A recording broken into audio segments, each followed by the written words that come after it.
discuss about what basically is CSR in Indian context, what is the historical background, what are the different important models of social responsibility that is operating in India. We'll also discuss the evolution of legislation on CSR, the different important voluntary practices that are being followed, that is being shifted to regulatory mechanism now.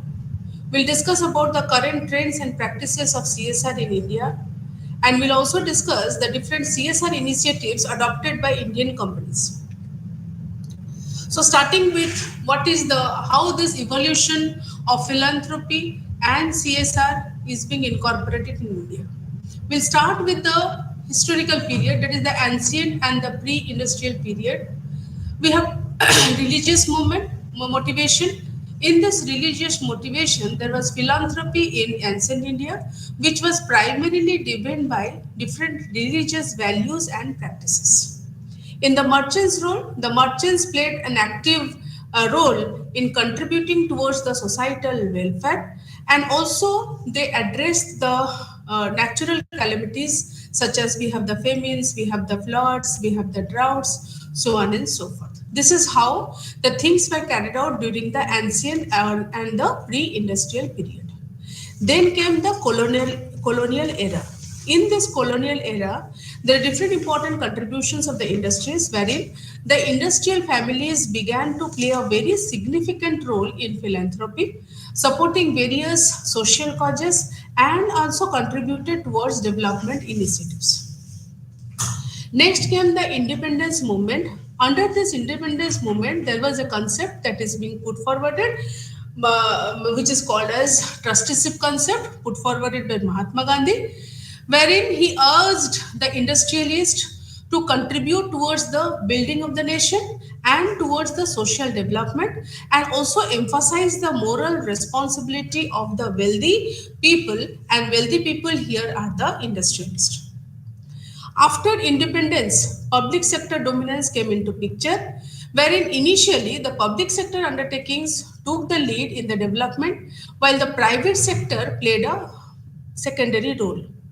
Subsequently, what happened? There was a shift in this to the in the shift of the CSR practices from public sector to private sector. The limited effectiveness of the public sector in meeting the developmental needs of the society led to the renewed focus again on the private sector's role towards socio-economic development. After post-independence came the economic liberalization. During the 1990s, there was growth and willingness, wherein economic liberalization spurred the rapid growth among the Indian companies, thus enhancing their capacity and willingness to contribute towards the social causes. During economic liberalization, CSR initiatives also came into picture, wherein the companies began engaging in various CSR activities, including building of the schools, hospitals, providing vocational training, organizing health camps in particular areas, etc. Then came the modern era. During modern era, there was NGO collaboration, wherein the corporates increasingly partnered with the NGOs to leverage their expertise in driving positive social change. Then again, in the modern era, legislative framework also came into picture, wherein there was the enactment of the Companies Act 2013 and the new CSR rules 2014, which was effective from 2014, mandated by the CSR contributions, formalizing and institutionalizing the practices came into play. So during the modern era, there was NGO collaboration, and then we have the legislative framework wherein the enactment of Companies Act 2013 took place, and new CSR rules of 2014 was being effective from April 2014. Then came the different important phases of development of CSR in India. Now there are different important phases. Before the phases, let us discuss what was the earlier foundation. Earlier foundation will take into consideration the Vedic period to the 1850s. Now when we are talking about the Vedic period, we are talking about the concept of CSR, where we can trace it back to the Vedic period. Like say we have the text like Rig Veda, which is advocating to wealth sharing, and Manusmriti, which is emphasizing on business practices aligned with dharma, so on and so forth. Then came the religious institutions. Now, when we are talking about the religious institutions, we are talking about temples, we are talking about wakaf boards, we are talking about gurudwaras, the churches, who were also playing a vital role in serving the poor and performing different important charitable acts before the modern philanthropy evolved. Then came the first phase wherein we will discuss where there were charity and philanthropy, which is from the period 1850 to 1914. During this phase, there was cultural and religious drivers. The CSR in this era were influenced by cultural traditions, family values, and religious obligations. What are the religious obligations? Like when we are in a community, when we are in a when we are in a culture, we go for dan, we go for seva, we go for zakat, which the Muslims give. So in this way, people went on contributing towards the betterment of the society. Then came the merchant contribution, wherein the merchants were made significant donors for building of the temples, for building of the schools, hospitals, and for providing relief during the famines and epidemics.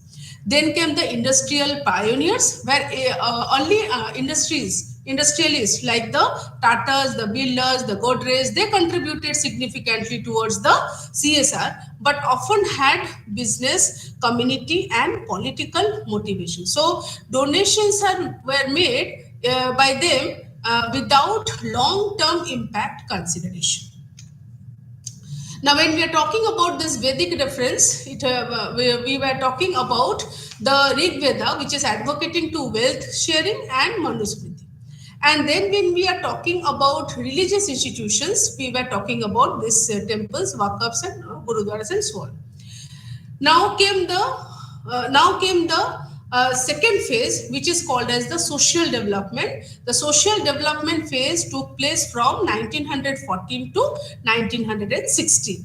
During this phase, we have the Gandhian influence, where the struggle for independence came into picture, and the Gandhi's trusteeship theory, which was influenced by CSR, also was being incorporated with family businesses, establishing trust for institutional and social causes. Here we also had this political engagement. The business houses were involved in the independence movement and perceived that the economic development is a part of the fight against the British rule, wherein it advocated that if we can develop ourselves, or if we are developed economically, then the British rule will come to an end. So their CSR activities were aligned with the national development goals.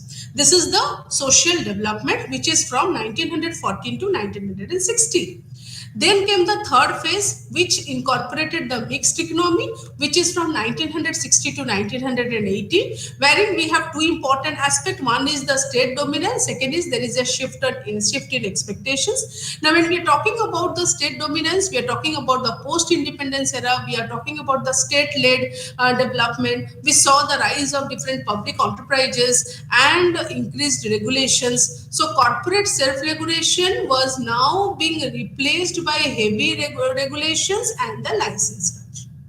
So when we are talking about the shift in expectations, what happened now, as the state was struggling with poverty and economic development, the private sector was expected to contribute towards the socio-economic development. So despite the efforts, the CSR contributions often fell short of the expectations, because there was a shift in expectation.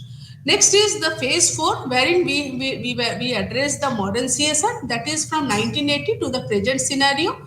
We had in this modern CSR, we had the business strategy integration, that is from 1980 onward. CSR evolved into a sustainable business strategy with a multi-stakeholder approach. There was also economic liberalization in this modern era. The 1990s economic liberalization integrated India with the global markets, that is spurring to rapid growth among the Indian companies, and this growth increased their capacity and also willingness to engage in the CSR activities.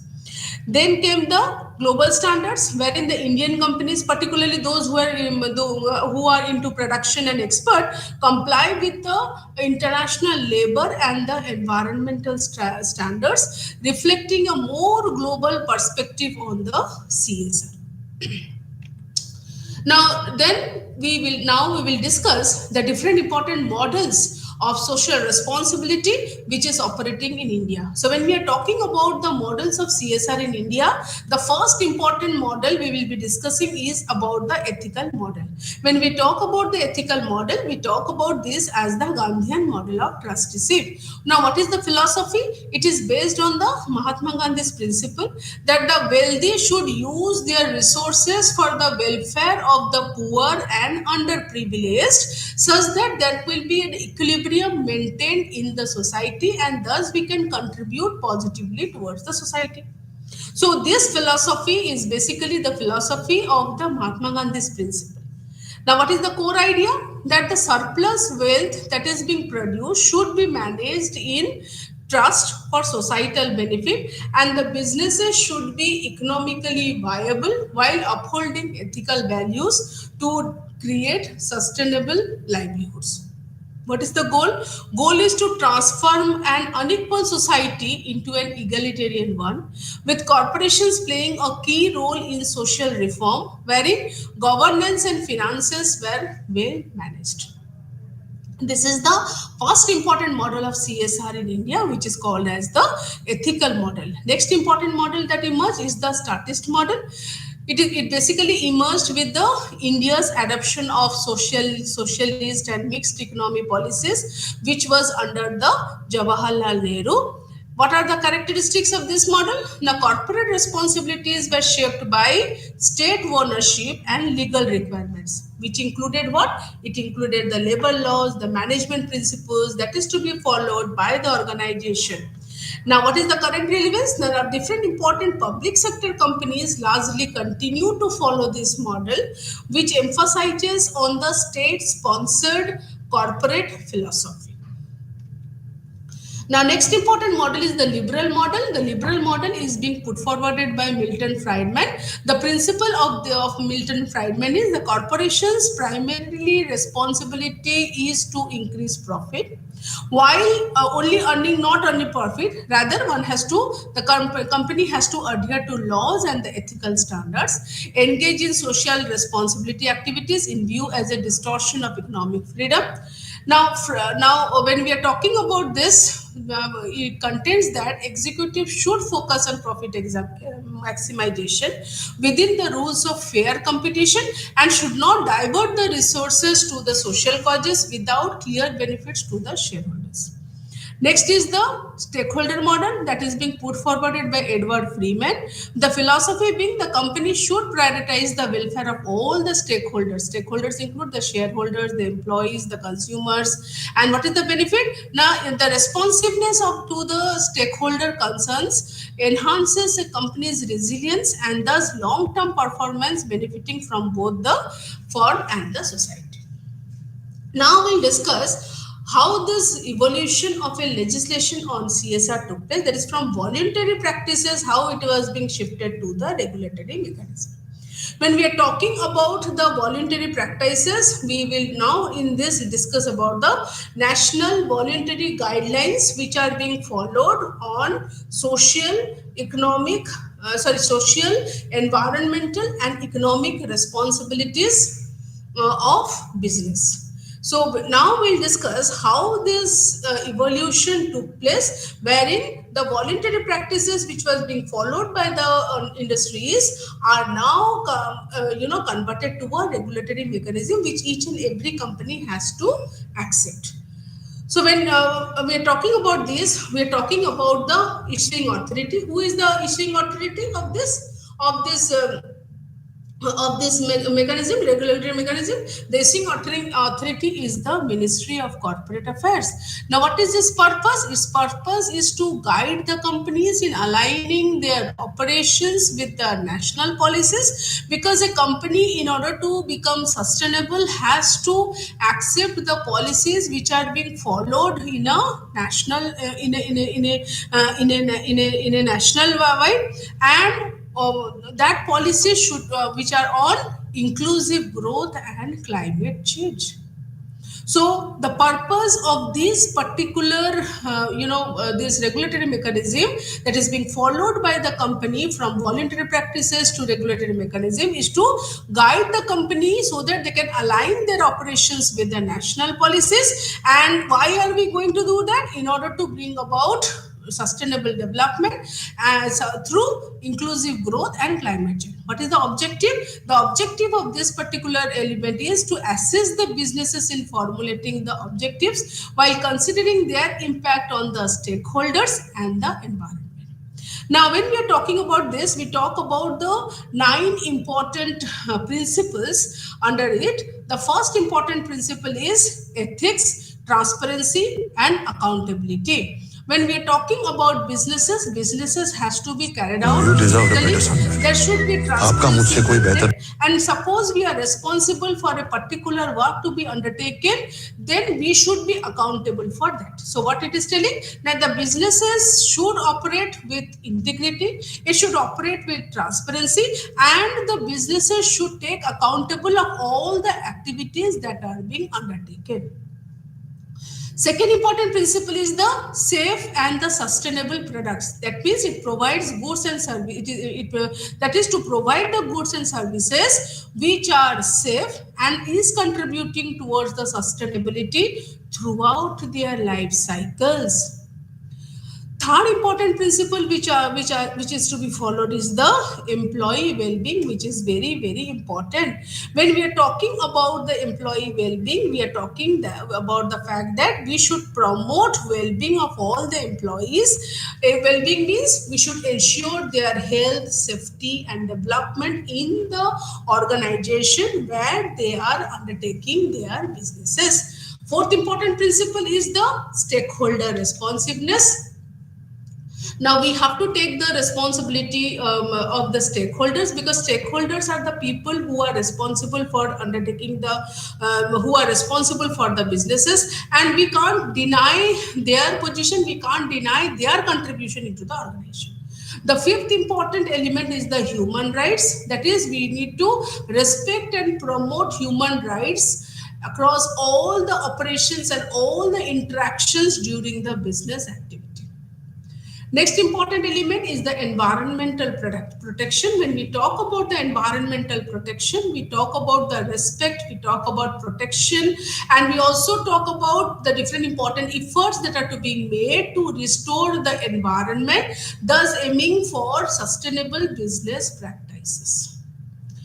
Next important element is the public and the regulatory policy influence, wherein we need to engage in influencing public and regulatory policy in a responsible manner. We can't go for just for the sake of incorporating. We can't go for incorporating. We have to convince the people of the particular area to make it happen. So when we are going to implement this policy, we need to engage in influencing the public, because once the public is influenced, when the public is motivated, then you can implement any policy. So it is telling that we have to do it in a responsible manner. Next is the inclusive growth and equitable development. Herein it is suggesting about to support the initiatives that will foster inclusive growth and thus bring about equitable development within the society. Next is customer and the consumer value. That is, we need to engage with and provide value to the customers and consumers in a responsible manner. So these are some of the important 9 principles that one need to keep in his mind when we are talking about evolution of legislation on CSR. That is when we are talking about the regulatory mechanism. So when we are talking about the regulatory mechanism, we need to take into consideration the social, the environmental, and the economic responsibilities of the businesses, and we have to follow these 9 principles in undertaking the businesses or in the processing of activities. So these 9 principles include ethics. Number one is ethics, transparency, and accountability. Second is safe and sustainable products. Third is employee well-being. Fourth is stakeholder responsiveness. Fifth is human rights. Okay. Sixth is environmental protection. Seventh is public and regulatory policy influence. Eighth is inclusive growth and equitable development. And ninth is customer and consumer value has to be maintained. Now coming to the Companies Act 2013. Now when we are talking about this Companies Act 2013, it is basically a mandate for corporate social responsibility to engage the corporate sector in the national development and equitable growth, and it formalizes CSR activities for the eligible companies which are coming under section 135. So under section 135, the different important provisions. The first important is the eligibility criteria for the CSR activities for a company. So the company with an annual turnover of 1000 crore or more, or a company which has a net worth of rupees 500 crore or more, or a company which has a net profit of rupees 5 crore or more. So these companies, these above companies must form a CSR committee of at least 3 directors, including 1 independent director. I am again repeating, when we are talking about this CSR under section 135, we are talking about the companies. They need to contribute towards the CSR, which is having annual turnover of rupees 1000 crore or more, the company having net worth of rupees 500 crore or more, the company earning a net profit of rupees 500 crore or more. They are eligible for making a committee, CSR committee, wherein they should at least have 3 directors. 1 director will be an independent director. Now, what are the responsibilities of this committee? The responsibilities of this committee include formulation and recommendation of a CSR policy to the board, specifying the activities as is being outlined in Schedule 7. They also recommend the amount of expenditure towards the or for the CSR activities. They monitor the CSR policy implementation in the company. Now, what are the responsibilities of the board? The responsibilities of the board is approve the CSR policy based on the recommendations of the committee, disclose the CSR policy, and identify how its implementation will be there in the company's report and website. That is very, very important. Whenever we are doing any contribution towards the societal impact or societal benefit, it has to be reflected in the report, that is the company's report and website, so that people understand that you are contributing towards the society. And in the responsibility is also that we should ensure that 2% of the average net profit from the preceding 3 financial years are being spent on CSR. This is very important. So what it has been implemented, that one has to ensure that the 2% of the average net profit from the preceding 3 financial years are being spent on CSR activities. So another important responsibility of the board is to provide the reasons in the report if you are not spending towards CSR. That is very, very important. If you are spending money and you are reflecting it in the report or in the website, if you are not spending money, also it has to be reflected, because people need to know that what investment we have done, how they are being used, and whatever suggestions are being given as the regulatory mechanism, is it being followed in the industry, or is it being followed in the company or not? Second is the flexibility, wherein the companies can choose the CSR activities from a specified list, but they are not restricted to specific causes. Now, when we are talking about the CSR rules of 2014, there are different important key rules. The first one is the CSR activities, the rules relating to the CSR activities. It suggests that the CSR activities need to align with the stated CSR policy. Both of these has to go hand in hand. We can't only go on CSR rules and implementing. We can't only implement the CSR policy. So we have to take into consideration the fact that the activities or the CSR activities must align with the stated CSR policy. The routine business activities are excluded here. There should be implementation which can be direct through a non-profit foundation, or it should be in collaboration with other companies or NGOs. The activities must occur within India with self-serving expenditures not qualifying as CSR. The contributions to the political parties are not included under CSR activities. Now, when we are talking about this committee, CSR committee, it should have at least 3 directors with 1 independent director. The foreign companies must include at least 2 representatives, 1 being authorized and residing in India. When we are talking about businesses that are to be undertaken in the foreign, then it should include at least 2 representatives, 1 being authorized and is residing in India. Now coming to the CSR policy, the policy must detail the projects. It should also have the implementation schedules and the monitoring process. Processes. We cannot only say that we are going to implement this project. If you are implementing this project, when are you implementing? How are you going on with the project? You have to specify. Now, the surpluses from the CSR project should be counted as the surplus that we get from the CSR project. We are investing on CSR projects and then we get a return. When we get a return, and that is surplus, it should be counted as the business profit. Next, coming to the CSR expenditure, it includes all the CSR related expenses as per Schedule 7, wherein the administrative overheads are capped at how much percent? Now 5% of the total CSR expenditure. Now coming to CSR reporting. What is it? Now it is basically a format that is being provided for the board reports on CSR.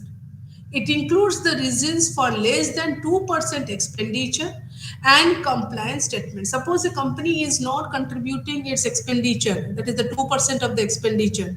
You have to, the CSR reporting, through CSR reporting, we can identify that this particular amount is not spent. If it is not spent, why it is not spent, and if it is having any problem, then it should adhere to the compliance statement. Now coming to the companies, that is the CSR Amendment Rule 2021. When we are talking about the CSR Amendment Rule 2021, there are different important key amendments. When we are talking about the key amendments, the first one is the rule, that is the definition. It defines, now when we are talking about the key amendment, it defines the administrative overheads and broadens the CSR to include the activities that is related to COVID-19 and training Indian sports personnel. It also includes the activities outside India for specific purposes. Second is the CSR implementation. When we are talking about the CSR implementation, we are talking about the fact that the companies must register its CSR entities with the central government, and the industrial organizations may assist with the CSR project design, monitoring of the CSR project, and capacity building. Next is we have the committee. It introduces an impact assessment for CSR projects with a budget of 1 crore or more, and it allows the engagement of the international organizations for impact assessment. If you are saying that we have invested a budget of 1 crore, what is its impact on the society is being judged by the committee. Next is when we are talking about the CSR expenditure, we cap the administrative overheads at 5% of the total CSR fund. Next is we have the CSR reporting. Now under CSR reporting, it requires an impact assessment for CSR projects with significant expenditure that is being made towards the CSR activities.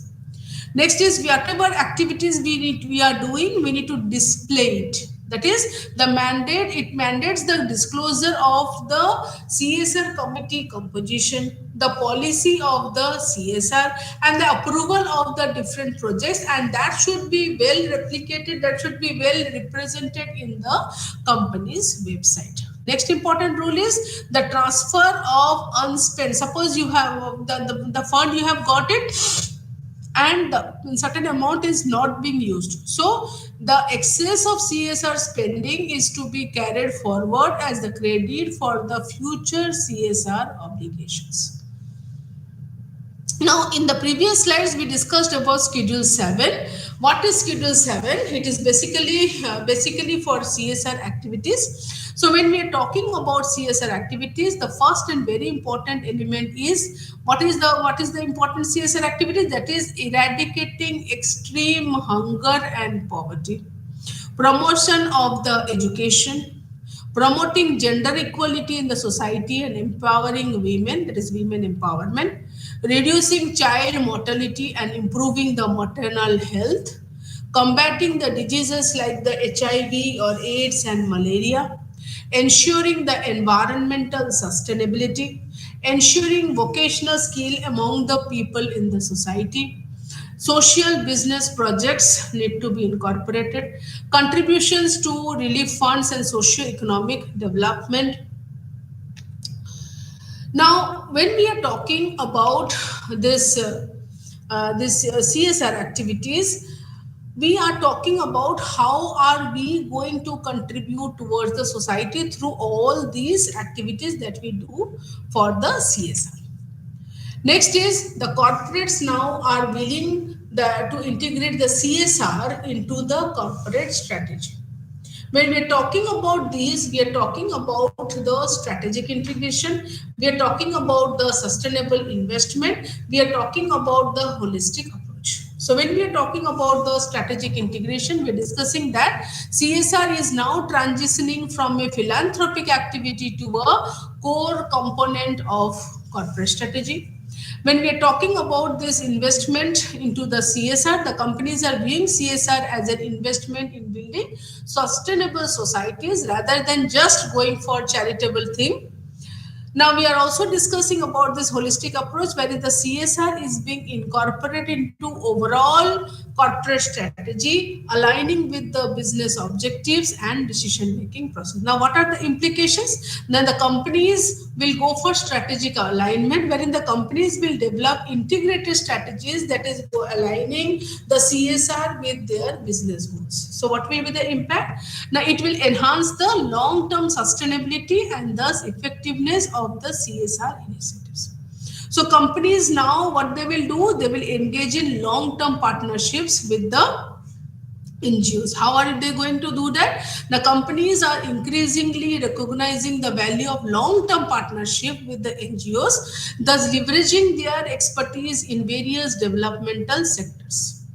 Next is the comprehensive approaches. The NGOs sector-specific knowledge and the experience are now being used to be crucial for addressing the different complex social issues. Now, what are the implications? When we are talking about implications, we will discuss about the emergence for profit social ventures. When we are talking about that, we talk about the innovative solutions for profit ventures are addressing social issues through innovative products and services such as low-cost items produced by women entrepreneurs. The models that are being used, their ventures bring advanced managerial and technical skills to the social sector, often enhancing the organizational and the governance models.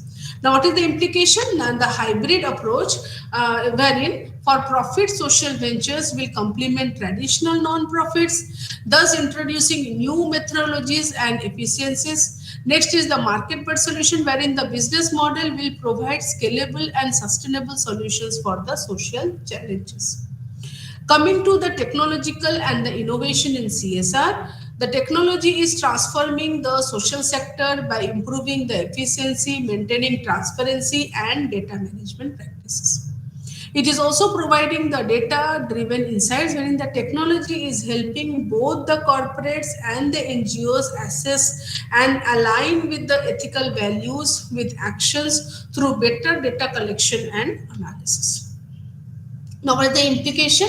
Implication is the digital tools and automation will streamline operations and improve transparency in CSR activities. And the technology will also support more informed decision making and strategic planning, thus enhancing the impact for CSR initiatives. Now, we'll discuss that what are the different important initiatives, CSR initiatives of the Indian company. Now, there are different, we already discussed that companies are nowadays, contributing significantly towards the CSR activities and subsequently towards the benefit of the society. So we have different important companies who have incorporated who have incorporated different types of, CSR activities. The first one we'll discuss about the Tata Chemicals Limited. Now, for the Tata, they are incorporating, they're highlighting on the sustainable development. They're emphasizing improving the quality of life of the people, thus fostering integrated development. Now, there is a Tata Chemical Society for Rural Development, which is established in 1980, that is called as the TCSRD, Tata Chemical Society for Rural Development, wherein it focuses on participatory development with beneficiaries which are involved at every stage. Next is we have the wildlife conservation. Now, in this wildlife conservation, we found that around 30% of the Tata Chemical Society for Rural Development funds are allocated to wildlife conservation in Mithapur, that is Gujarat, Haldia in West Bengal, and Babrala in Uttar Pradesh. Now, what are the highlights of this particularly? They are contributing towards the community development and are also contributing towards the wildlife and the environment, and are focusing on environment, thus developing the environment, protecting the wildlife and incorporating in themselves in community development. Next is we have the Infosys Limited. We have a foundation who is looking after the CSR activities, which is called as the Infosys Foundation. It is founded in the year 1996 in order to drive the social development projects which is coming out. Now, one of the there are different important key initiatives. Now, what are the key initiatives? The first one is the Arohan Social Innovation Award, restoration of water bodies in Karnataka, metro station construction which was done in participation with the Bangalore Metro Rail Corporation Limited. It supports this for social excellence through Go Sports Foundation. There are different important provisions of relief which was being which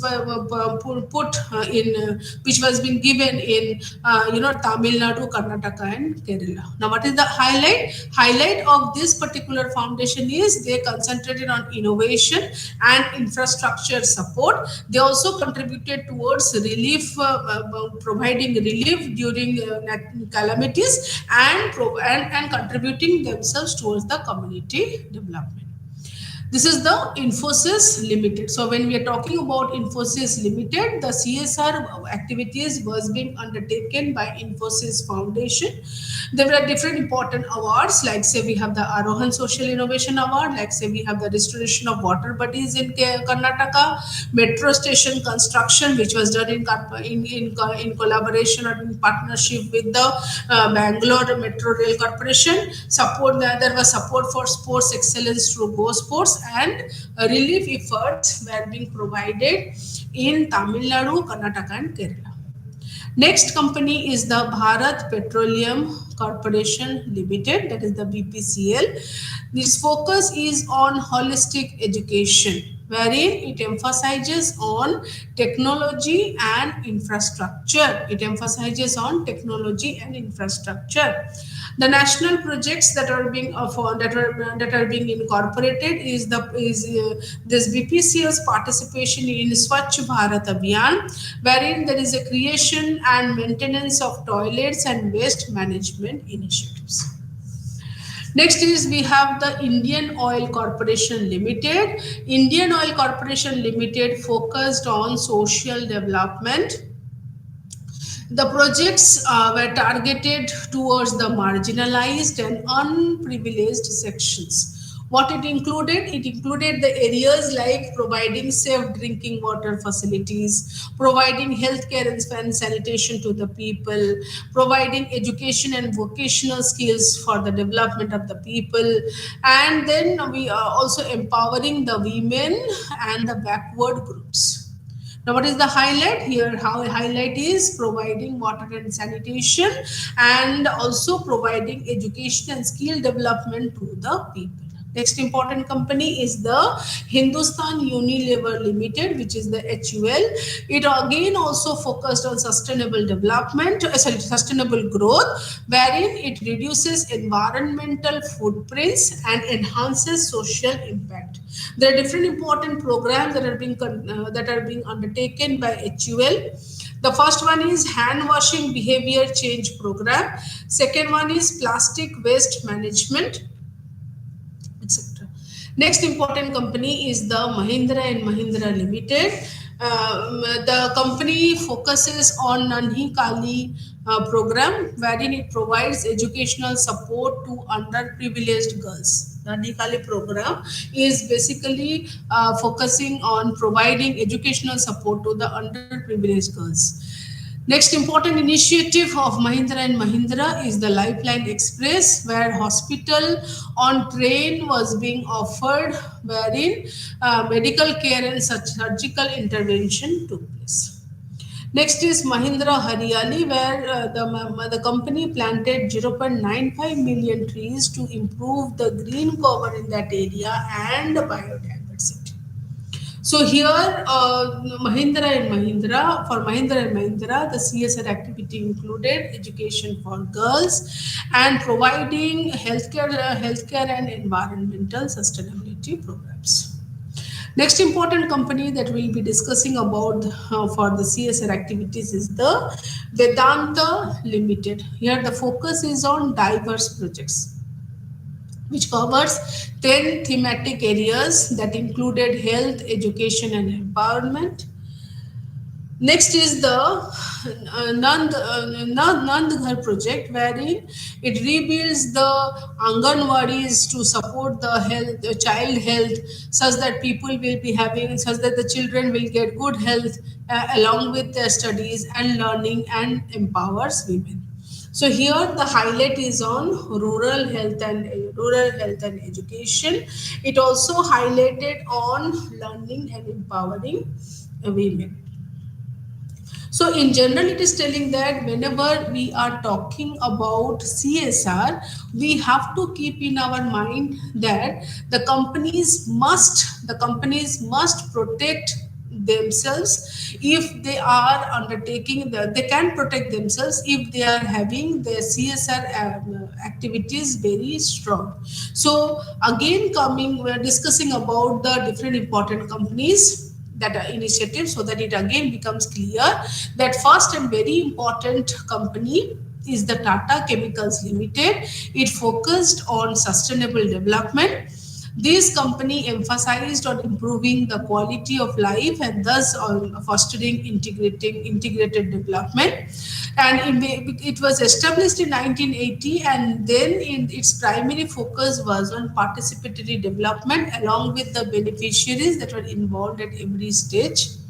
It also provided wildlife conservation, wherein 30% of the fund, that is the TCSRD fund, are being allocated for wildlife conservation in Mithapur, that is the Gujarat, and Haldia, that is the West Bengal, and Babrala, that is the Uttar Pradesh. Here the highlight of this particular company is on community development and wildlife environmental focus.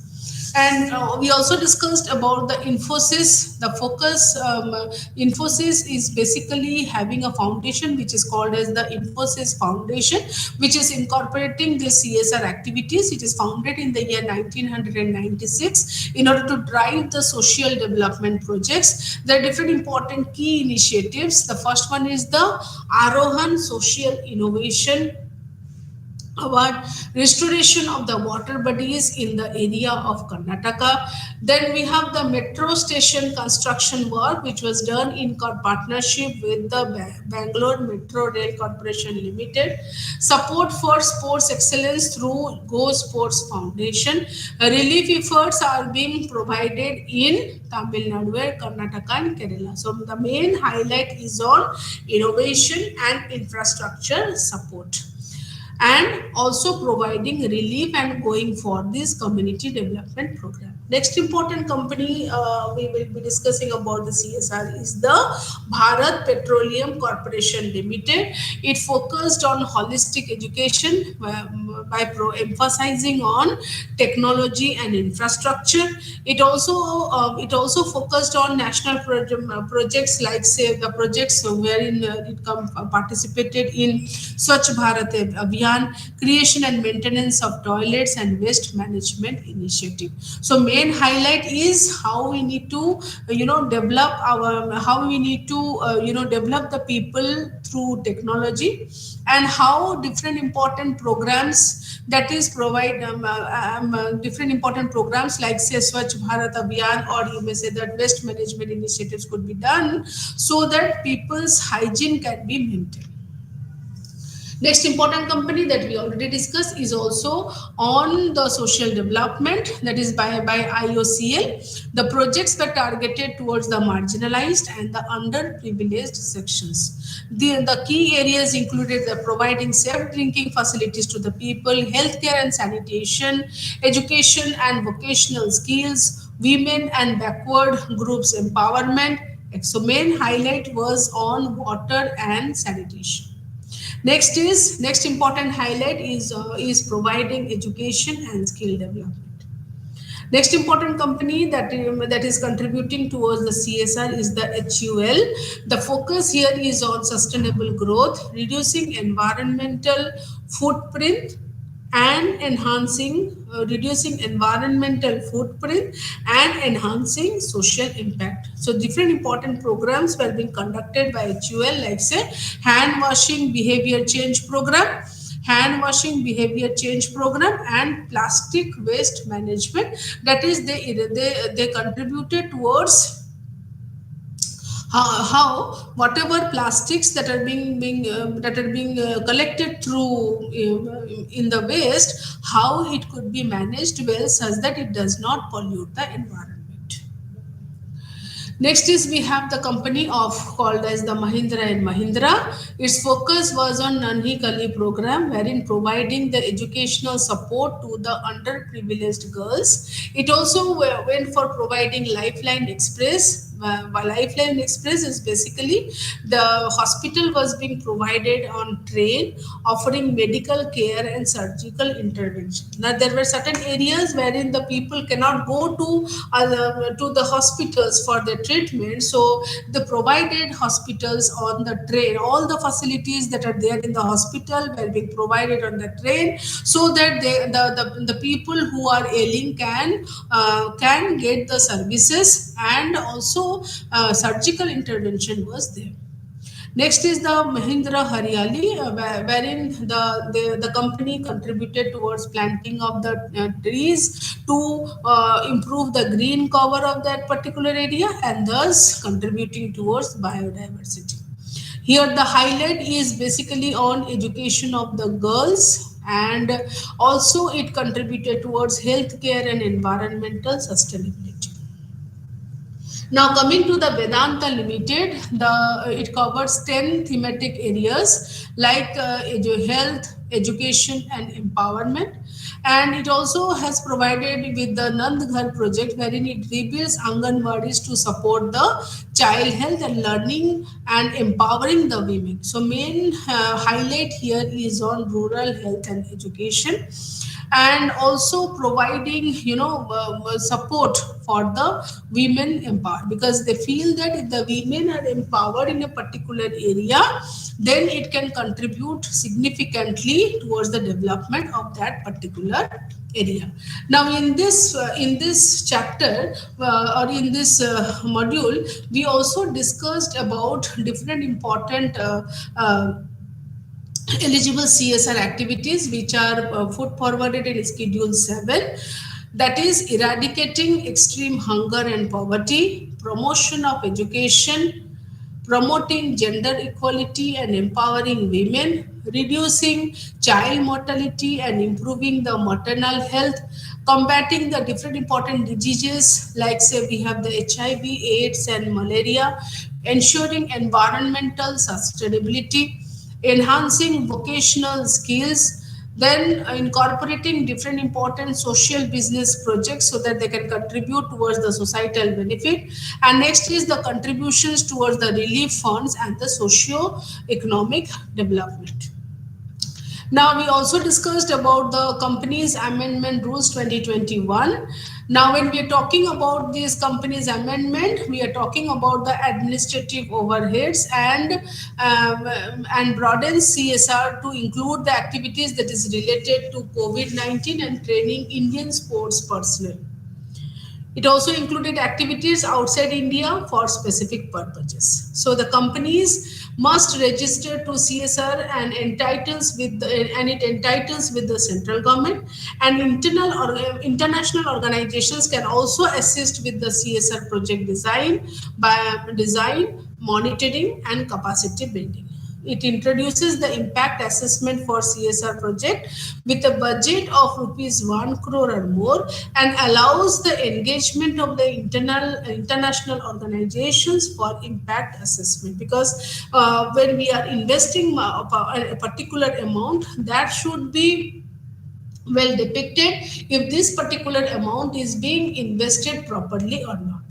So next is when we are talking about this amendment, or we are talking about the CSR amendment of company, we are also talking about the CSR expenditure, wherein it caps to administrative overheads at 5% of the total CSR.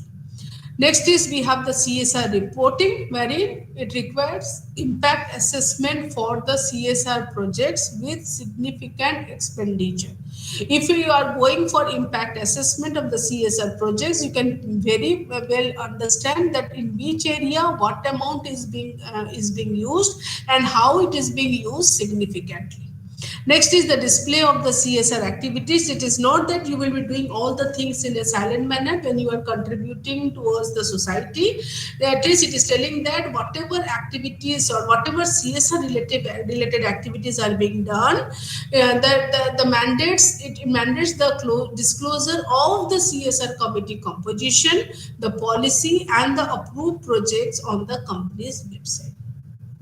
If at all a particular amount, CSR amount, which is being sanctioned is not being used, then the transfer of unspent CSR amount has to be done as a credit for the future CSR obligations. So in general, it is telling that whenever we are talking about this CSR, we have to comply with the Companies Act 2013 of CSR and CSR, where it is suggesting that the companies with an annual turnover of rupees 1000 crore or more, A company having a net worth of rupees 500 crore or more, a company earning a net profit of rupees 5 crore or more are eligible for going towards this funding towards contributing towards society through CSR fund. So these companies must form a committee wherein there should be 3 directors and it should include 1 independent director.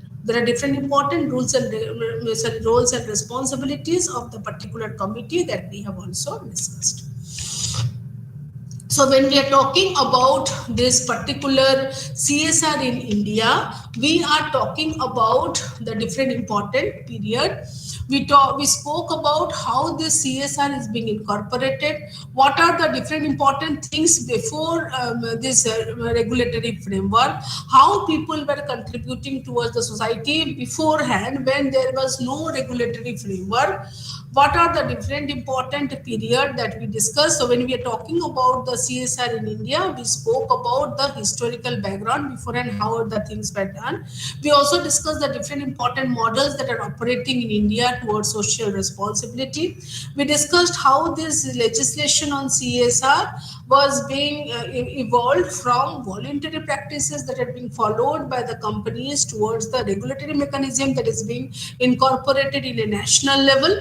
We also discussed the different important trends and practices of CSR that are being followed in India, and we discussed the CSR initiatives of different Indian companies.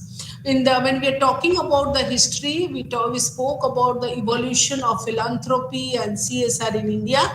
We spoke about ancient and pre-industrial period. We spoke about the colonial era. We spoke about the independence movement wherein the trusteeship concept was being put forwarded by Mahatma Gandhi, and wherein the Mahatma Gandhi urged the industrialists to contribute towards the nation building from the wealth that they are producing from the industry and contributing towards the social development, thus emphasizing that it is their moral responsibility to contribute the wealth.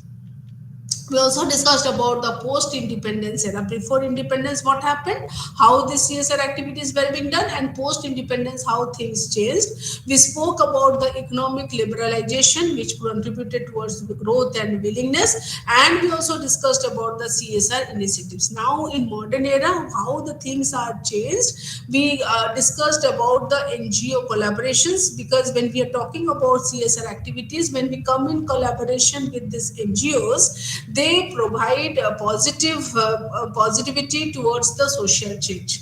And the enactment of the Companies Act 2013 and the new CSR rules of 2014, which was effective from April 2014, mandated the CSR contribution, formalizing and institutionalizing the practice. We also discussed the different important development phases of CSR in India. We spoke about the early foundation, that is the Vedic period, to the 1850. We spoke about charity and philanthropy from 1850 to 1914. We spoke about 1850 to 1914. We spoke about the social development, that is from 1914 to 1960. And then we discussed about the mixed economy, which is from 1960 to 1980, and now also again we discussed about the modern CSR practices, which is from 1980 to present. So when we are talking about the modern CSR, we are talking about the business strategy integration, wherein the CSR has evolved into a sustainable business strategy with not one stakeholder but a multi-stakeholder approach. There is economic liberalization, wherein this economic liberalization has got integrated India with the global markets, because after globalization it has been found that you can undertake the business globally, spurring towards the rapid growth and development among the Indian companies. So there is growth. This growth has increased the capacity and thus willingness to engage in CSR. When we are talking about modern CSR, also we discuss about the global standards. When we are talking about the global standards, it is basically how the Indian companies, that is particularly those who are into this production and export business are complying with the international labor, because we can undertake the business globally with the people from global. So we need to comply with the international labor and the environmental standards, thus reflecting a more global perspective on CSR. Now, when we're talking about these models, we discussed about the ethical model. We discussed about the ethical model which is being put forwarded by Mahatma Gandhi. We discussed about the statist model which was under Jawaharlal Nehru.